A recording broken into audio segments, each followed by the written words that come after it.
Good morning, everyone, and welcome to our Thursday Namaste session.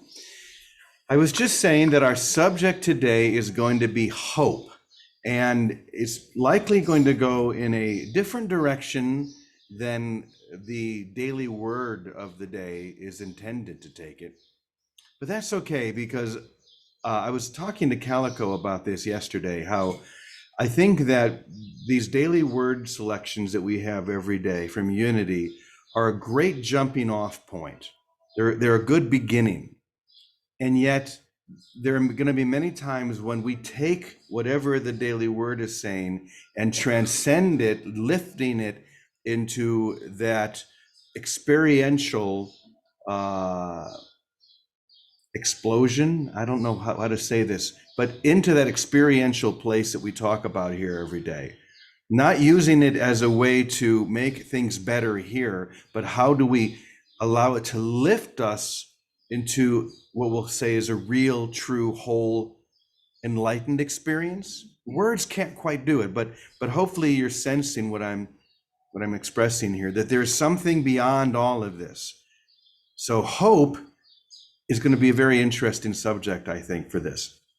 And we're going to start with the daily word. So let me go ahead and put this up on the screen and we'll sing this together.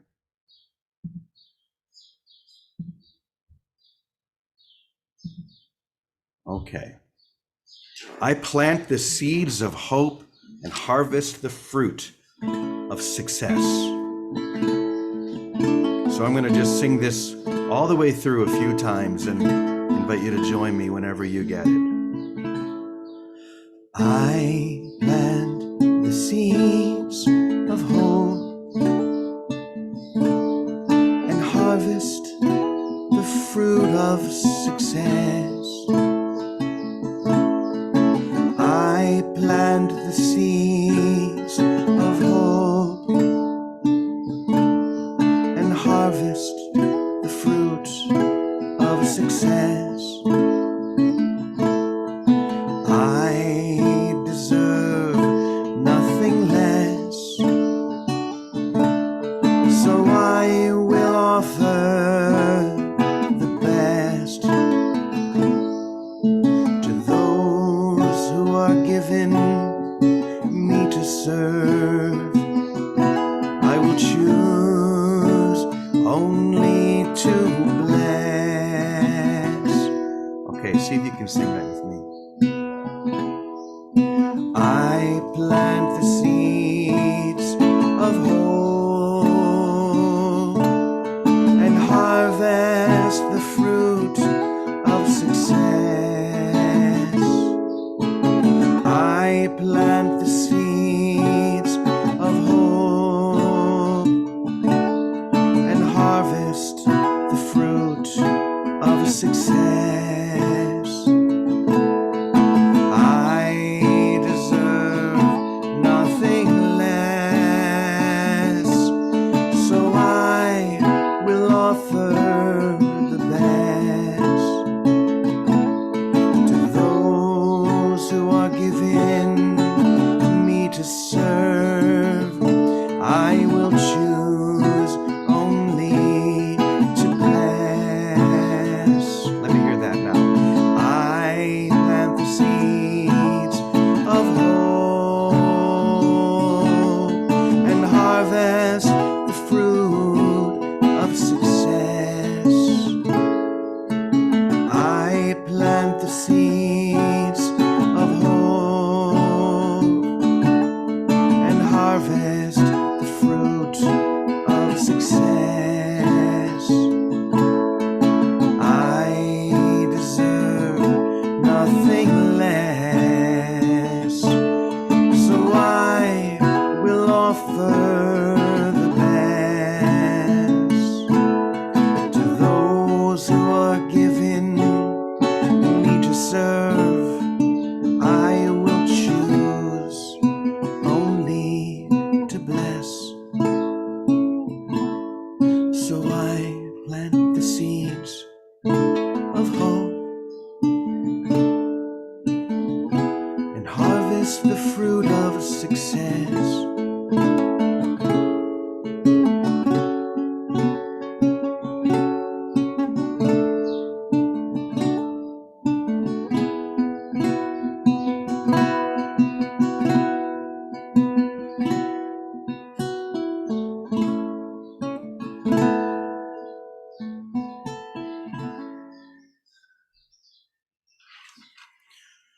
I plant the seeds of hope and harvest the fruit of success. To harvest ripe fruit, I must first plant a tree in nurturing soil where it can get sunshine and rainfall. The tree must grow strong before the fruit appears and is ready to eat.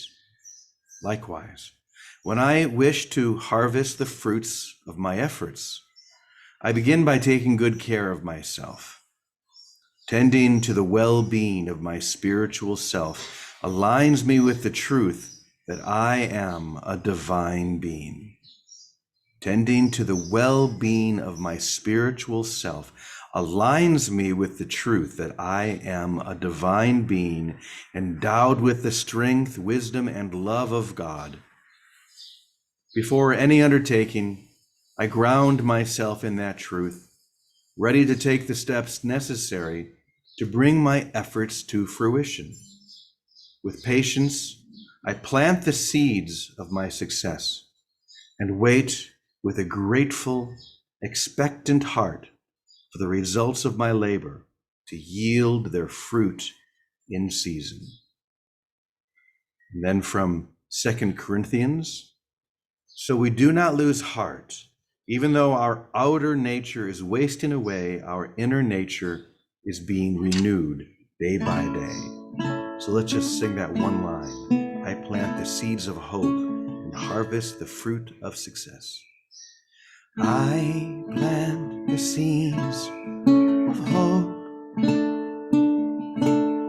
and harvest the fruit of success. I plant the seeds of hope and harvest the fruit of success.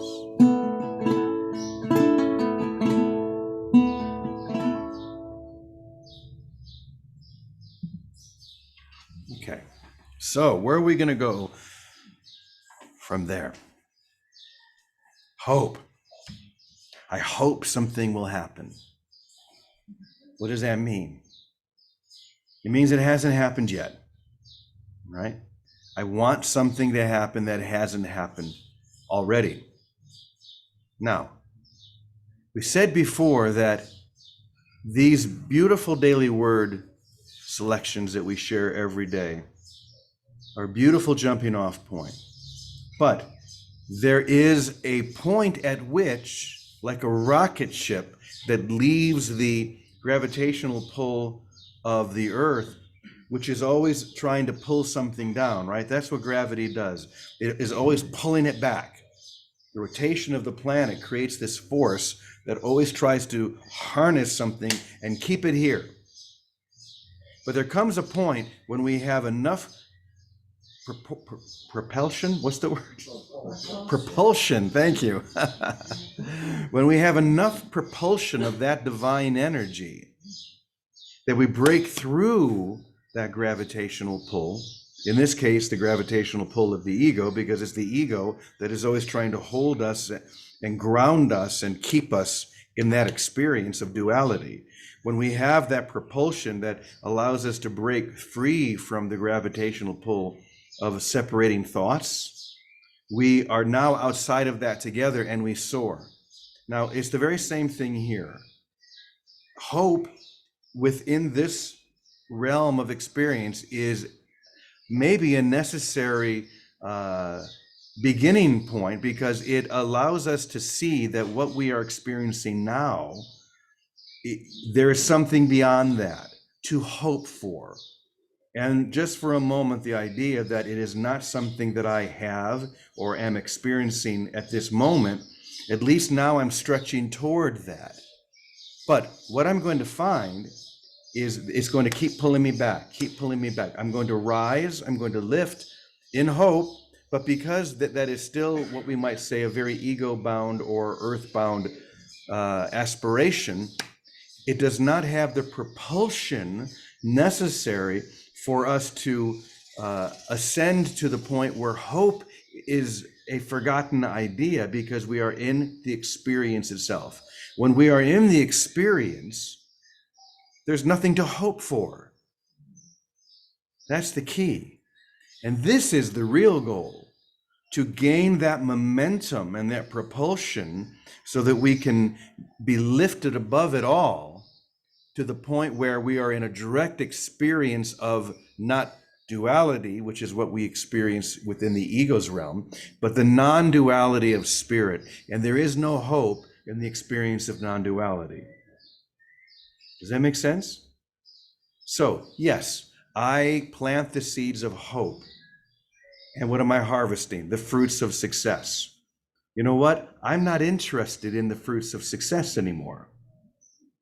This would have made a lot of sense to me at an earlier stage of my life, and probably an earlier stage of many of your lives, where my goal was success. What does success mean in this case?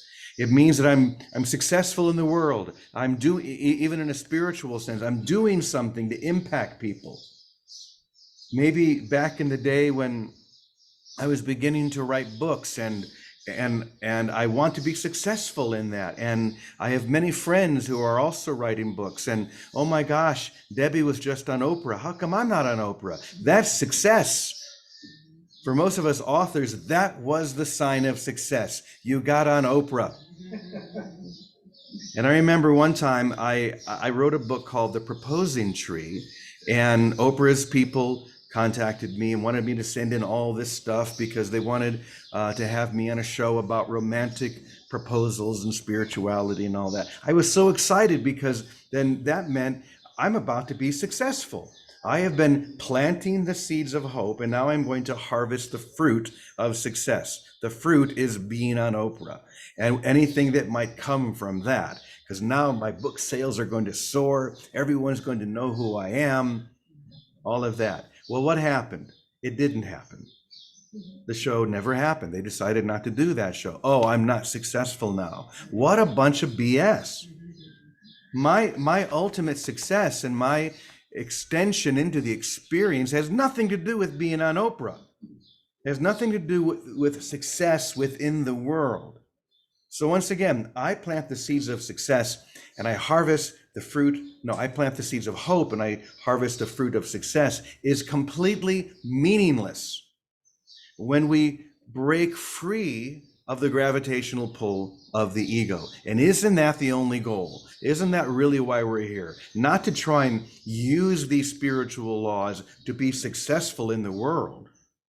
That's called the secret. That's called the ego's law of attraction.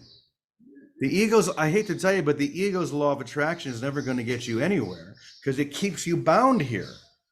What we're seeking is the soul's law of attraction, which is the experience of I am that, rather than I want that.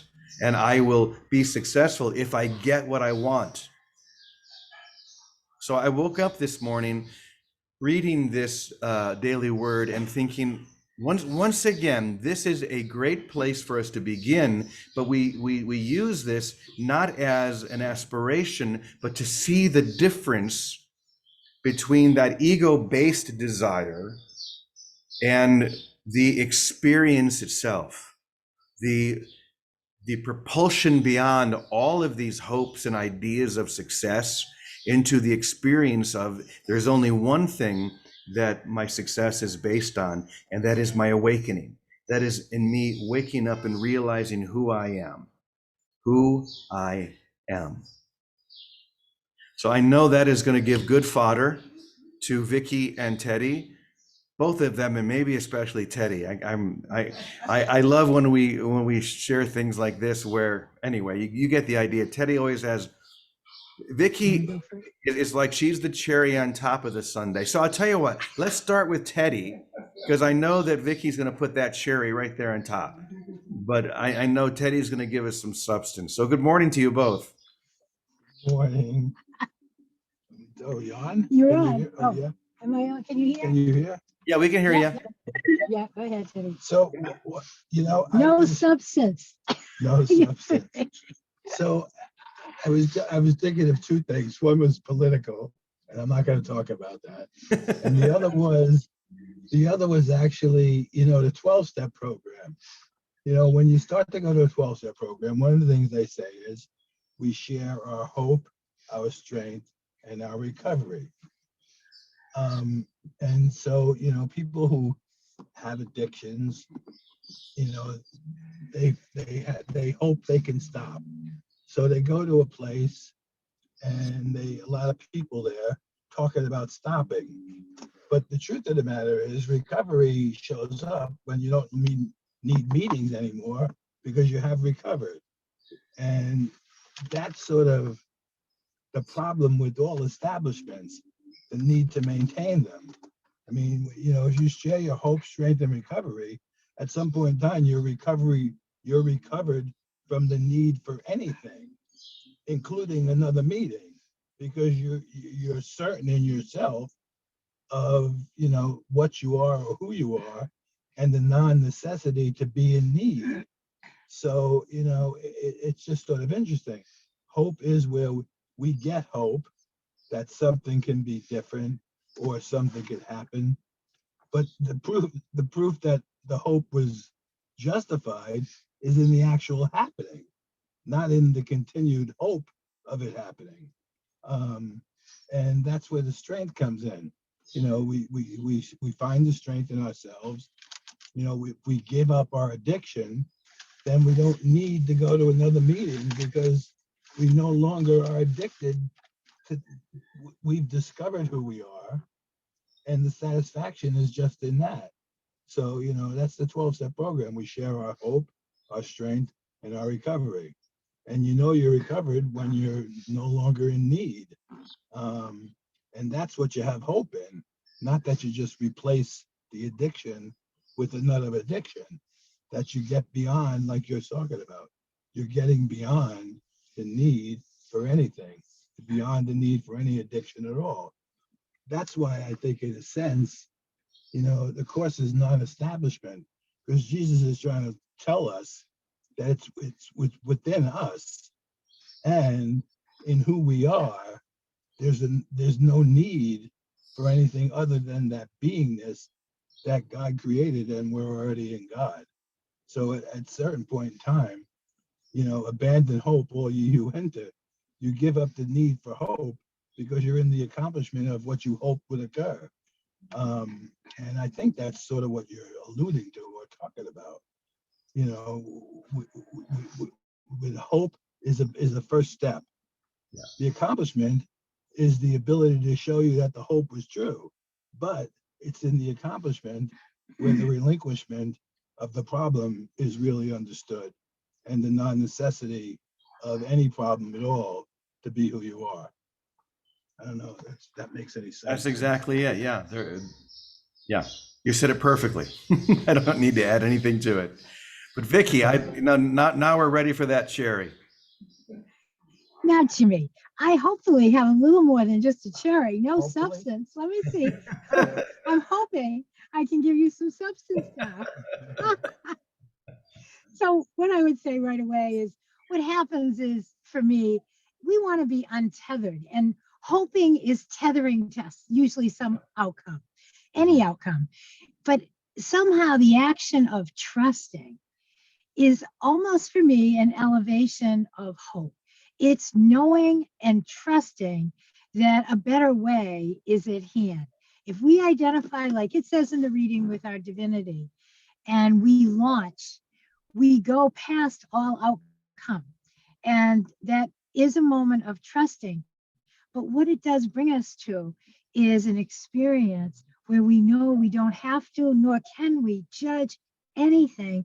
So we can do nothing but celebrate and be grateful and happy, knowing all, no matter what, even if it looks like it's all falling apart, the world, ourselves, the whole thing, there's a knowing and a certainty that we don't know what's going on, but it's all helpful.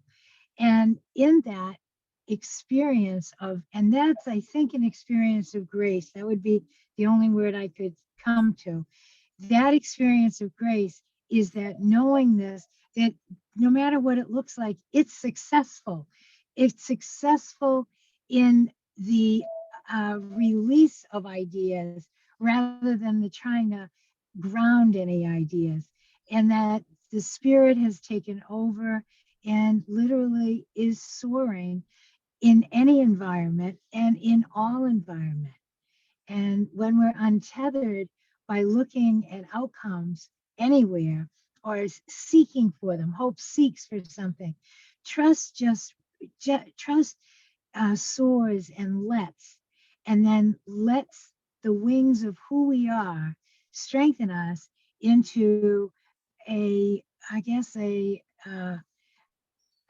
joyful experience of being that goes without judgment and looks upon everything without dismay, because it's not dependent and looking for any outcome in it. Anyway, I don't know if it's any substance or cherry, but there it is. No, that's perfect. That was substance and cherry. And I just love the words that you chose, untethered from any idea of outcome. So we lift above hope. Hope is being tethered to an idea to have a particular outcome. I'm hoping that this will happen. And as Teddy said, yes, it is a beautiful and very important first step, but we are not at this point at the first step. We are at that final step. And we need to recognize that final step. We need to realize that we are at the top of the staircase right now. And we can, at this point, take that final step into direct experience, which is beyond hope. We're not tethered to any outcome except the grace of God. That is the only outcome that will satisfy you. See, that's the thing, is that all of those other outcomes that we are tethered to when we hope, they're never going to give you what you really want. Okay, what you really want is the experience, the direct experience of that grace. That's where we are now. So we need to recognize where we are. We're not at the bottom taking that first step. We're at the very top, where we now step into the experience of the grace of God. There's nothing else to desire, nothing else to want, nothing else to hope for except that experience. I think they would call that certainty. Yes. That's what we're looking for. We hope there's something, then you find the certainty, and the hope is gone because you've accomplished it, and you're living in the certainty of it. Yeah. It's also the difference between faith and certainty. Okay, so faith, I have faith that this is true. It's the exact same thing as hope. And one spiritual experience does need to begin with faith, because that's where they're at. That they begin with where they are at. So I have faith that whatever it is I have faith in, I have faith in a particular person, a religion, an idea, but faith is never going to get you there. It gets you to that final step where we step into certainty. And certainty comes from the experience. I don't believe this is true anymore. I know it is true. It's the difference between looking at a map of Paris and seeing the Eiffel Tower on that map and going to Paris and touching the Eiffel Tower or going up to the top of the Eiffel Tower. There's an enormous difference between looking at a map or a picture of the Eiffel Tower and going there. And there's an enormous difference between hoping for something and having faith about something and being in the experience. So I just wanted to affirm here that that is where you are. That is where all of us are. We are at that final step. And there's nothing for us to hope for. There's only that step to take into the direct experience. So that's why this is such an important lesson today, because it shows us and reminds us of where we are and that we are ready. We are ready for this. So, yes, Vicki, please. This is just, I'll take one more minute if it's okay, because this is a direct experience of how practical this is. Yesterday, I told you I made a mistake. Oops. And I was literally in hell. That's what hell is, self-doubt. And it's come and gone in a couple of meditations. And then what happened was immediately, just by doing this, realigning with the source of who we are, our divinity, and staying there somehow in the certainty, and that's what this is. It's the practice of doing that. We get untethered, literally unhooked, and we get liftoff, even though we haven't got a solution to a seeming problem. And I don't have a solution, but I don't need to be. That's why when we get liftoff, we do get into this a sphere of grace where any outcome is welcome, because there's no more judgment of, oh, I did it wrong, they did it wrong. Doesn't matter anymore, because you get a knowing that I guess we call vision, that sees that none of it matters, only matters that we stay in this current of grace, that we listen to it and follow it. And that's where we're untethered, and where we do live here on earth as it is in heaven, right now, right where we are. So I just wanted to give you that example. Thank you. Amen. Perfect place for us to jump off. And I'm excited about this, because I think this lesson today once again has shown us where we are, that we are ready for that step into the experience. What does that experience look like? What does it feel like? I can't explain that to you, but you'll know it when everything opens up. Once again, you'll know when you're standing in front of the Eiffel Tower. The difference between standing there in front of the Eiffel Tower and what you experienced before of looking at a picture will be a very big difference. There will be no question in your mind, and you are ready for that. It's right there in front of you. It's like you're standing in the airport in line, getting ready to get on that flight. You're ready for that. It's taking off with or without you. Actually, it's going to take off with you, so you don't have to worry. So, how's that sound? Everybody happy about that? I think that's a reason to be happy, to know that we're right there. So, I'm glad we had that experience.